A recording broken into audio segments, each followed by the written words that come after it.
Olá, boa tarde, turma do terceiro ano. Hoje a nossa aula é de geografia, certo? Coloque aí na página 142, tá bom? Paisagens que contam histórias.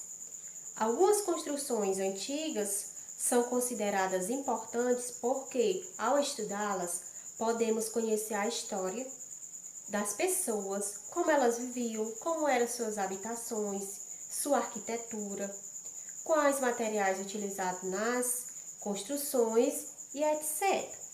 Essas construções podem ser reconhecidas por institutos de preservação e ser considerada patrimônio cultural. Assim, elas são protegidas de possíveis danos e suas características originais são preservadas.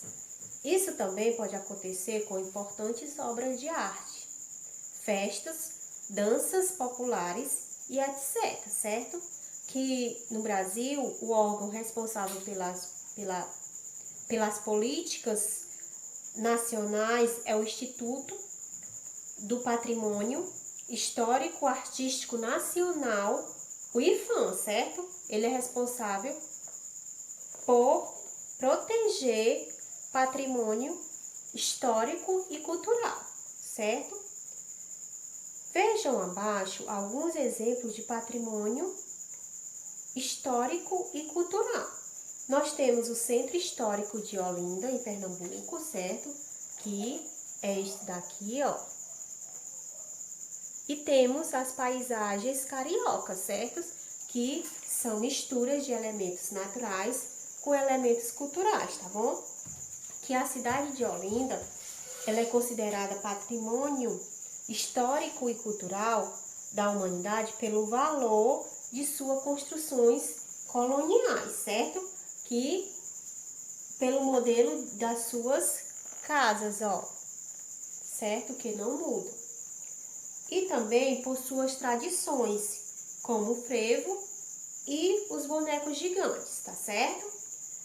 As paisagens cariocas foram reconhecidas pela Unesco como patrimônio mundial por causa da relação entre o ser humano e a natureza, certo? Pela mistura dos elementos naturais e os elementos culturais, tá bom?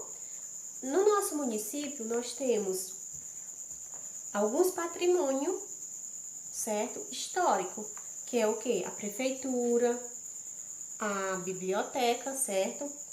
O Museu Vicente de Paulo Rios, a Igreja Matriz de Itarema e o Centro Cultural, né? Que é o Centro de Arte e Cultura, tá certo? Nós temos também a Escola Indígena Tremembé, certo? Que fica na localidade de Almofala, tá bom? Esses são alguns patrimônio histórico e cultural do nosso município. Nós temos uma atividade na página 143, certo? Vamos observar a foto e ler o texto, tá bom? Vamos ler o texto com a tia. No início, aqui no Brasil, era só terra de índios. Não tinha nenhum branco. Meu avô e minha avó me contaram a história de que lá, onde hoje é a Praça da Sé, existia uma grande aldeia guarani. Mas os Juruá foram aparecendo, fazendo casas, fábricas, estradas. Juruá, no texto, refere-se ao colonizador europeu, certo? Que era o homem branco, o não indígena, tá bom?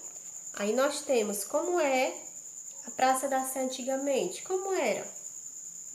Tinha o quê? Tinha uma grande aldeia guarani, né? Como é que ela é hoje? O que que ela tem, né? Uma praça, né? Que ocupa a catedral, que é a igreja, prédios e vegetação cultivada, tá bom? Na página 144, nós temos duas paisagens, certo? A paisagem 1 e a paisagem 2. Aí vocês vão observar o que mudou nessa paisagem, qual é a mais antiga, quais foram as transformações que ocorreram nela, certo? Vocês vão observar bem direitinho e vão responder os itens, tá bom? E na página 145, nós temos: observe a fotografia e respondem aos itens abaixo. Temos a fotografia 1 e a 2, tá certo? Aí vocês vão observar que na primeira fotografia nós temos um presídio de Ouro Preto, em Minas Gerais, que é a fotografia tirada na década de 1860, certo? Essa década de 1860 foi quando, aqui era presídio, certo? E a fotografia 2, em 1944, o presídio de Ouro Preto foi desativado e em seu prédio foi instalado o Museu da Inconfidência, certo? Esta é a nossa aulinha de hoje. Beijos e até nossa próxima aula.